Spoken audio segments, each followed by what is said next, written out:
Welcome to Marketing Optimization with Alex Designs. I'm your host, Alex Harris, and today I have Jim Palmer, the newsletter guru. How you doing, Jim? I'm great, Alex. How are you doing today? I'm doing excellent. Today we're talking all about how you can maximize the profitability of each customer. That's a good topic right there. Yes. Improving the ROI is what this podcast is all about. And I want to have Jim tell us how he's maximizing the profitability of each customer. You know, let me give you a little background. First of all, despite my youthful appearance, Alex, I've been around the block a long time. I was managing a store in the early 1980s, like 1981. And we were still in the middle of a pretty bad recession at that point. I was managing a bicycle store, actually.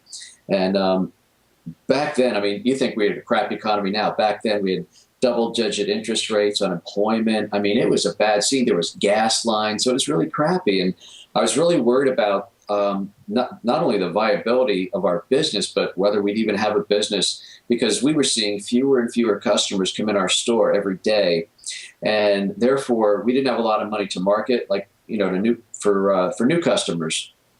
One of the things I did is I said, listen, if we sold 500 bikes last year and this year we're only going to sell 300, I think we can still do pretty well profit-wise. Our gross may be down, but we could do pretty well profit-wise if we simply learn how to maximize the profitability of each client and customer that does come in the store. So one of the things I did, Alex, and this can work whether you have an online business, a brick and mortar business, it doesn't matter. I looked at all the different things we sold in the store, from the bikes to the service, accessories, and I this is kind of pre-computer, if you can imagine that. You look pretty young. You probably can't imagine life without a computer. But I had this graph paper, you know, this accounting paper. So I basically listed out the retail price of all these different things and the cost. And I was looking for the items that had the highest percentage of gross profit. And it turned out, obviously, to be accessories and clothing. And so everybody that came in the store, first of all, I recognized that they viewed us, myself and the other 4 guys that worked in this store, they viewed us as the experts. You know, we in our own heads, we're just guys that we like to ride bikes, we ride to work, we ride in the weekends. But a real mindset tweak is recognize that you as the entrepreneur, whatever your business is, you're the expert. And so when people come to you, we just started having conversations about all these different things, like the clothing and the padded bike shorts and things like that. Lo and behold, we started selling a lot of accessories, even though our bike sales were down, and where our gross sales were down for that year or two, our profit didn't really shrink that much. And so the next thing I did, Alex, and this is kind of where I started becoming known as for newsletters as a newsletter guru, I wanted to have a conversation with people that were not coming in the store. In other words, I knew who they were. We had a mailing list, and for whatever reason, they weren't coming in the store. And so when I recognized how profitable it was to have a conversation about the different things we sold and how we could help people enjoy cycling more, I said, I want to have a conversation not only with the people coming in, but the people that are not coming in. And so I sat down at a typewriter and I wrote a 2-page black and white, 8.5 by 11 newsletter, and I mailed it to 1,800 names on our customer list. And guess what happened? I mean, lo and behold, some people started coming in. Oh, I didn't know you carried this. I haven't been here in a while. When did you start that? When did you get the new helmets and shoes? And we started selling this stuff. And so what does any smart marketer do when he tries something that works? I mailed another one. And literally in 1981, that's when I started getting really great at using newsletters as a client relationship tool. But you're right, when the premise of your show, I guess, is to maximize the profitability of client relationships. You know, I coach a lot of entrepreneurs on how to market and grow their business. And when they say, I need to grow, so I need more new customers, you probably don't. So let me ask you this. How many customers do you have right now that even have ever bought one item? And let's say somebody says 500.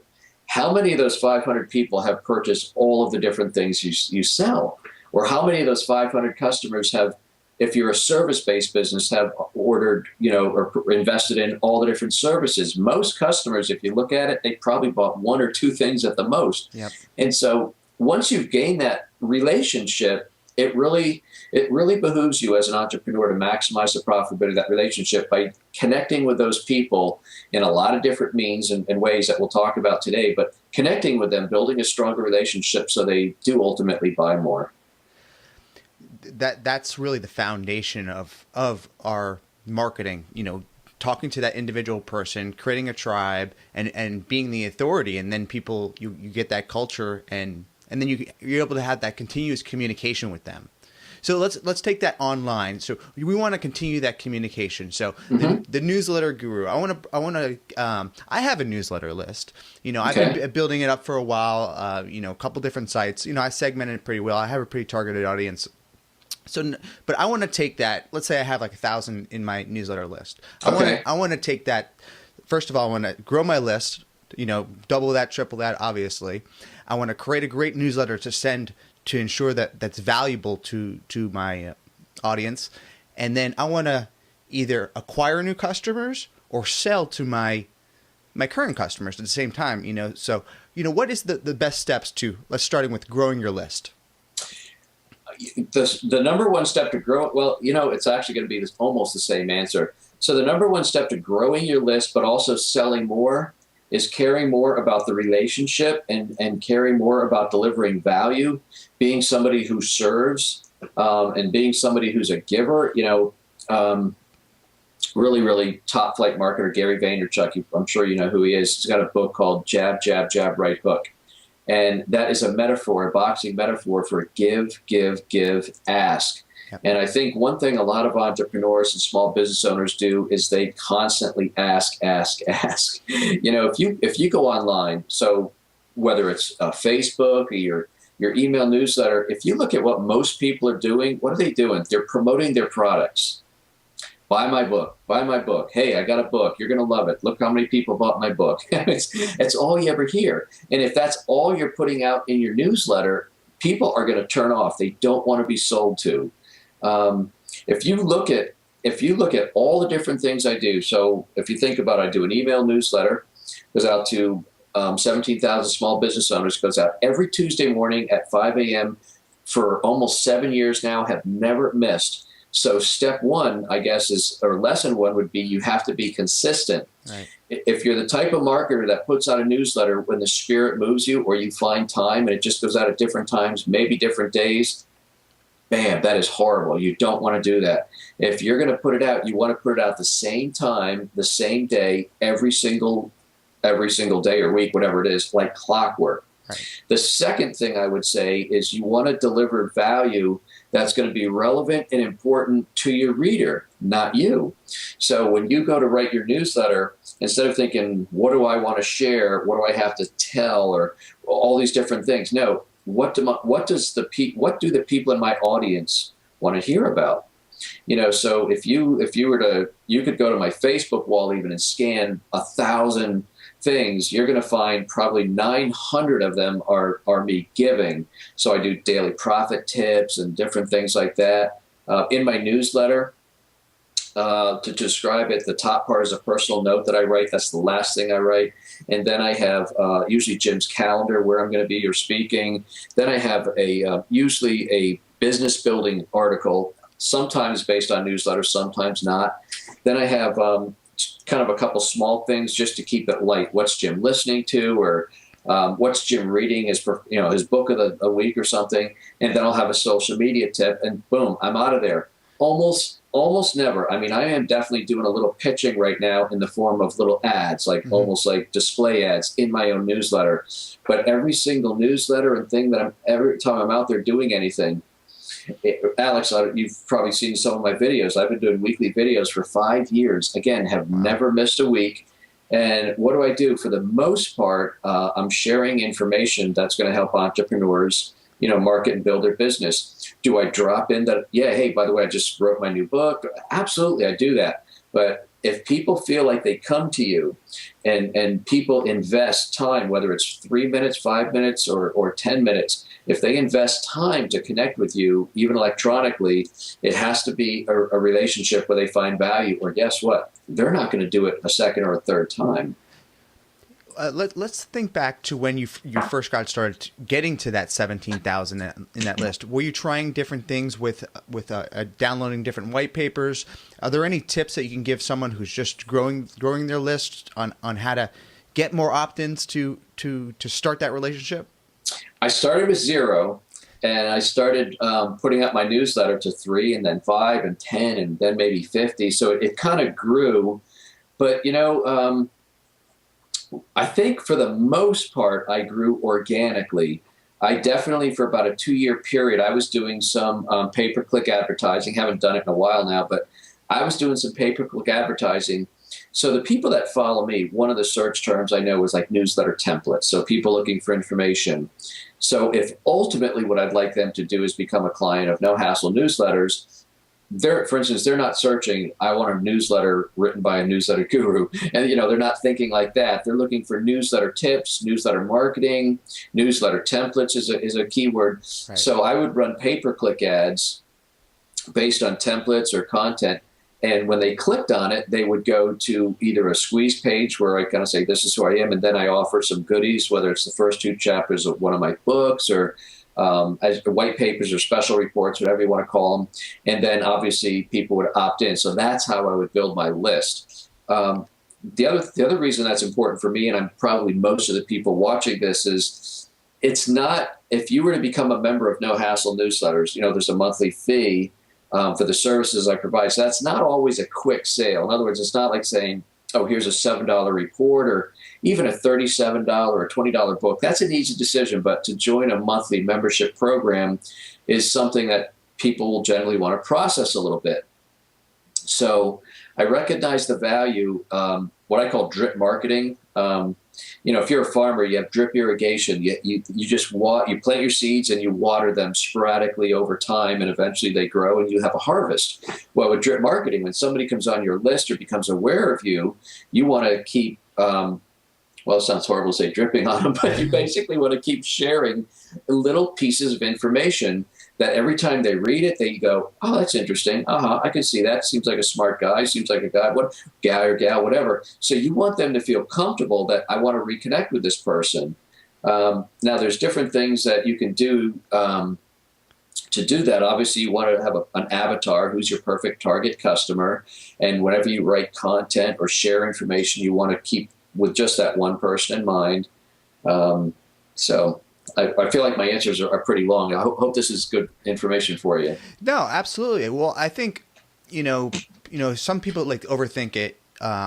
Before they send the newsletter out, it's like, oh, I have to have the perfect white paper to give to the person. It's really, you have to try a lot of different things to really figure out what's working. So I usually like to ask my guests, what have they tried in the past that's really kind of, you saw that what's worked and you did more of that. So, that's an open question.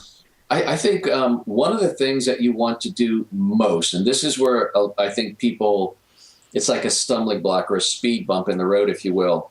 They want to share information that may be helpful, that maybe their mindset is right, but they want to do it in a way that makes them look smart. Right. I want people to know how doggone smart I am. I want people to know I'm the best marketer around.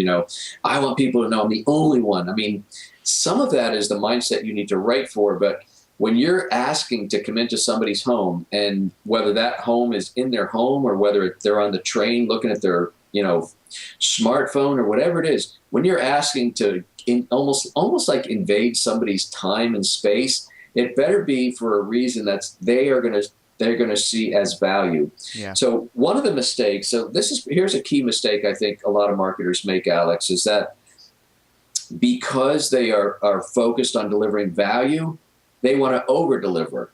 So they may say, if somebody writes a newsletter that may be 300 or 500 words, that's the typical newsletter. When people subscribe to my newsletter, I'm going to give them 1,000 words. In other words, I want to give them a great experience. I want to give them a ton of information. I want them to feel good about me. You're shooting yourself in the foot when you do that, because people are so pressed for time anymore. They are not going to read a white paper that's condensed to look like an e-zine or an email newsletter.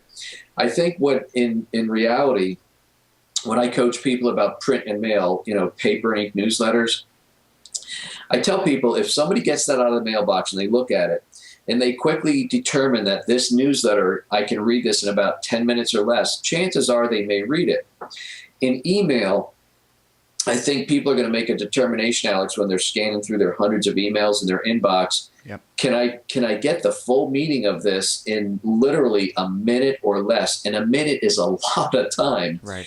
And so I've been working diligently, and I'm not always great at it, but I've been working diligently at shortening.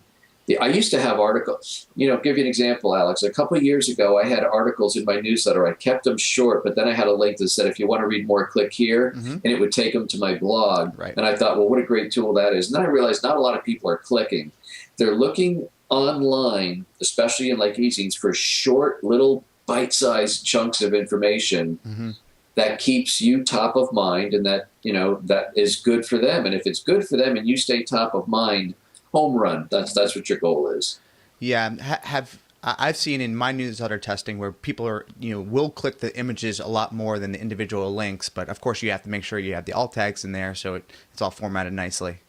You know what else is a big thing, and that's a good point. The other big thing, which I think drives response and connectivity, is when you go personal. And I don't mean, hey, got my blood pressure and it was 120 already. Not that level of personal. But, hey, I have twin girls and they both got married. Holy smokes, you better start saving now. We just adopted a dog out of a pound. I did that 3 years ago. But this is the kind of sharing. In other words, what you want to do is people do business with people. So, I always say whether you're an entrepreneur who operates out of a home office or whether you have 10 employees or 1,000, you have what I consider kind of the corporate veil, you're the business. You want people to view you as a business owner, but also to connect with you on different levels. People that have followed me for a long time, they know I'm a cancer survivor. They know I have twins. They know I like to go kayaking. They know Toby's my big, overweight beagle dog over there. And they know a few other things about me. And why do they do that? Because I share that a lot in my story. And when I go to different events and seminars, people will come up to me. I had a gentleman come up to me. I was at an event in January. Now, I thought he knows I live in the Northeast, but he's like, hey, you been kayaking lately? And I said, now it's January. It's a little icy right now. But in reality, in my head, I'm going, yes, that guy watches my videos, right? And so it's a connection that he's making because I share that I do these different things. So you want to share some personal things in addition to showing how smart you are as a business person. I think that's a great example. And what my takeaway from it and what I've learned is that it takes a long time to break down that barrier of entry for turning that prospect into a client. And you need to have those additional touch points continuously back and forth, whether it's through email or social media or whatever, in order for you to build a relationship to eventually sell to that person, because people want to buy from people, especially in B2B, but in B2C as well. And absolutely. And you know what else, Alex? What I have found, and I've heard other marketers tell me this, the average time that it takes us from the time somebody meets you to the time a sale is made has grown dramatically over the last couple of years. Now, if you're in a cash flow crunch, that's not necessarily good news. But what I have found that if you handle it correctly and you get yourself in a position where you're not like every client is like make it or break it for your business, when the sale is slowed down, it's going to be a more profitable client relationship in the end.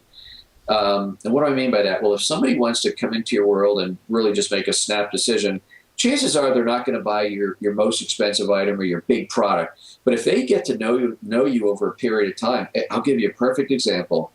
A client a couple months ago, about 60 days ago, I first met him like 4 years ago. And, we'd have conversations. We'd see each other at different shows.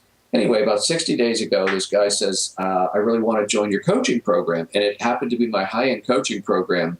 And as we were leaving or, getting rid of or hanging up from our conversation, he said, Jim, I've been watching you jump off the dock for 2 years now, and I'm just ready to go. And what that refers to, if anybody has not seen, when I do my videos at the beginning, I'm standing on a dock and I, reference my boatload of smart marketing and business building advice. And then I say a little fun along the way and I jump into the water. So again, the big lesson there is, in addition to sharing business stuff, I'm just trying to be real and authentic because that's how I am. I'm just in real life. I'm just kind of goofy and sophomoric sense of humor. But in reality, it took at least 2 years for him to make the decision to become a coaching client. And the big lesson, in case you missed it, is every single week, well, I don't know about every week, but every week I'm putting out videos. I don't know if he watched every single one. He's getting my videos. He's getting my email newsletter. I know we're connected on Facebook and all these different things. That is a very, very good example, Alex, of what I mentioned earlier, drip marketing. So we stayed connected for a long period of time through consistent marketing, which he found of interest and has some value to him. Yeah, receiving your content and knowing that you're human, and then having that connection is just what's key in marketing anything these days. Creating that relationship, immediately. So let's talk about how you're using those newsletters to really drive your revenue. Okay. Whether it's through acquisition or, as you say, doubling your retention. Okay. And how they're differently. Are you asking me how I specifically use my email newsletters, or? Yeah, to acquire revenue. Okay. For the most part, I'd say 99% or 95% of the information that I put in my email newsletter every week is information of me telling and not selling, for one thing. Mm-hmm. So I'm always sharing information. I believe that I don't know if you've read The Go-Giver by my good friend Bob Burg. It's an awesome book, and it's a kind of a parable of how if you just be a giver in life. And Zig Ziglar used to say, you can get anything you want in life if you just help enough people get what they want.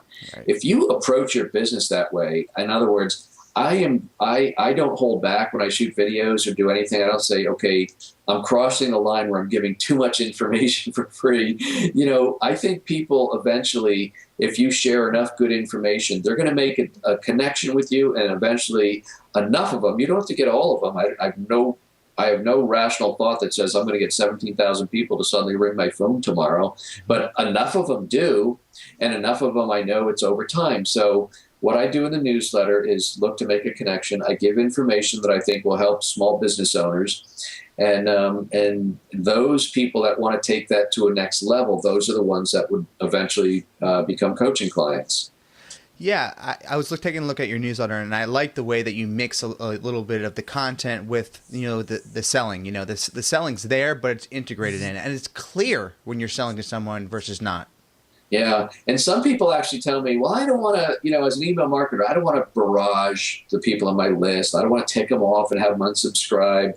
And I'm trying to think who said this. It might have been actually Zig Ziglar again, said, timid salespeople have hungry kids, or something to that effect, right? And so what does that mean? It means, first of all, be a man or be a woman. And if you're going to be a marketer, be a smart marketer. But, trust me, you can email them every single day. And if you're giving them something of value, the right people will stay connected. This month that you and I are doing this interview is in December, and this has been the busiest month for me probably in the last year and a half. I launched a new program about how to sell from the stage, a new information product. I had my annual holiday sale. I'm loading and putting people into my new mastermind group. And starting tomorrow, actually, I'll be promoting my live event in March, which is in Las Vegas. So all these things are happening. And I don't worry at all about people leaving my list, because I have an expression, Alex, and I teach this to my coaching clients.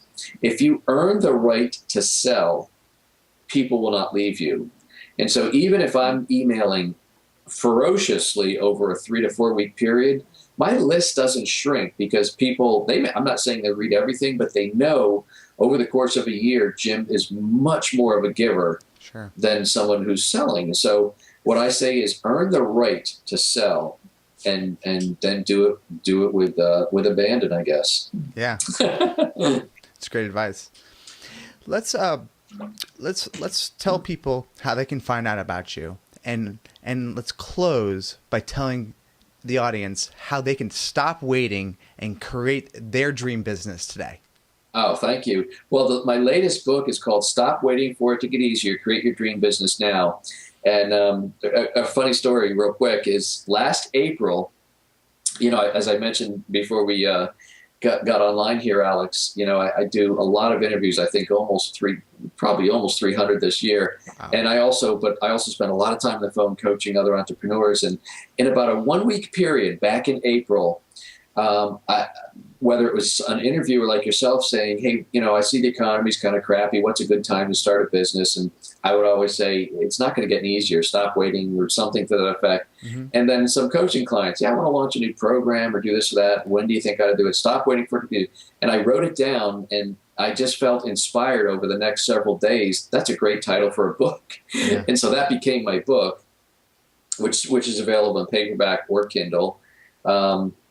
And the other thing, which I'll reference, is I'm doing an event in March in Las Vegas called Create Your Dream Business Now Academy. And it's going to be a 2-day, just me. It's not every 60 minutes another speaker getting up there speaking and selling. It's just me. And I'm going to teach people what I've coined, how to build $1 million platform on a shoestring budget. Because if you follow me, you see me marketing everywhere, multiple platforms, but I don't spend a ton of money doing it. So I'm going to teach people how I do that, how I connect with people, how I built my big list, and all these different ways. And that website is stopwaitingacademy.com, stopwaitingacademy.com. The best way to connect with me, because I've got so many websites all over the place, is thenewsletterguru.com.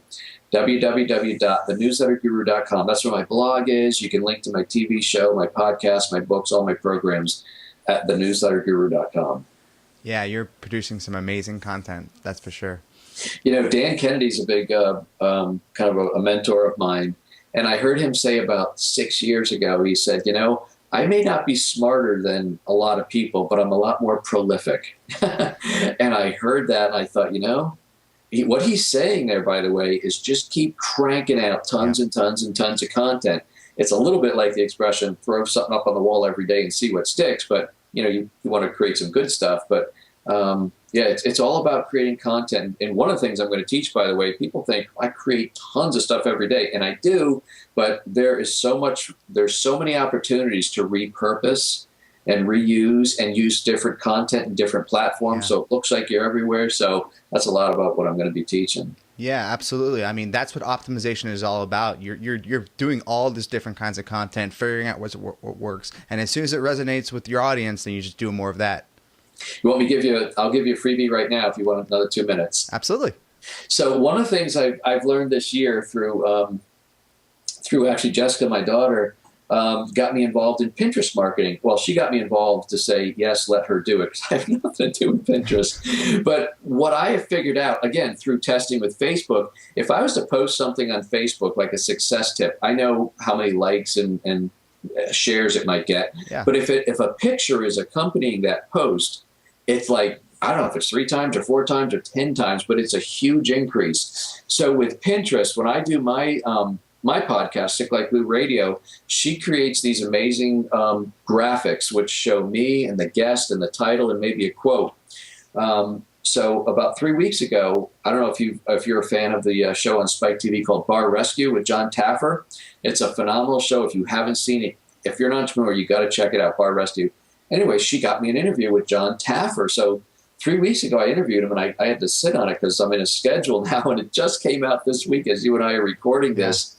And so it's getting a lot. So I'm promoting it all over the place, but we also tagged that graphic with John's picture and his quote. Mm-hmm. We tagged it to his Facebook and his fan page. That has since been repurposed and liked and clicked by all of his thousands of fans, right, which are introducing them to me. So again, there's so many ways that you can take something like a podcast like you and I are doing now, mm-hmm, and cause it to go everywhere. So by the way, I'm sure Jessica will make a graphic to promote this site. And so whenever this goes live, I'll be promoting you and your show on my social media. Thank you. It was actually a really excellent podcast that you had about massive growth. Thank you. Yeah, excellent. Thanks a lot for your time, Jim. It's my pleasure. Thanks for having me, Alex. Happy holidays to you. Happy holidays.